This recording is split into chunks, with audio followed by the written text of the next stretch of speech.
IPhone 16 pro model use చేస్తున్న వాళ్ళు ఒకసారి మీరు చెక్ చేయండి అప్డేట్కి వెళ్ళేసి. iOS 18.1 అయితే అప్డేట్ రీసెంట్ గా వచ్చింది.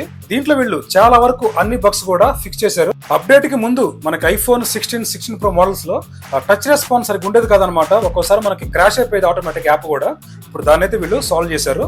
దాంతో పాటు 16 ప్రో మోడల్స్ లో కెమెరా షూట్ చేసేటప్పుడు అల్ట్రా వైడ్ మ్యాక్రో మోడ్ లో 4K లో రికార్డ్ చేస్తున్నప్పుడు ఒక్కొక్కసారి ఫ్రీజ్ అయిపోయేది కెమెరా అనేది. ఇప్పుడు దాన్ని కూడా వీళ్ళైతే సాల్వ్ చేశారు ఈ అప్డేట్ లో. అలాగే మనం మెసేజ్ రిప్లై ఇచ్చేటప్పుడు యాపిల్ వాచ్ ఫేస్ దీంట్లో మెసేజ్ యాప్ కూడా క్రాష్ అయిపోయేది.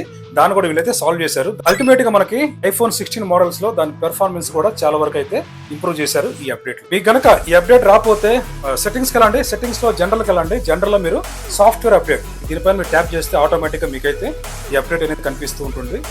మోర్ దెన్ ఒక 400 MB వరకు అయితే ఉందన్నమాట అప్డేట్ ఫైల్ అనేది. ఇప్పుడే మీరు చెక్ చేసుకొని మీ మొబైల్ ని అప్డేట్ చేసుకోండి. ఇలాంటి యూస్ఫుల్ ఇన్ఫర్మేషన్ కోసం మన ఛానల్ అయితే సబ్స్క్రైబ్ చేసుకోండి. Thank you.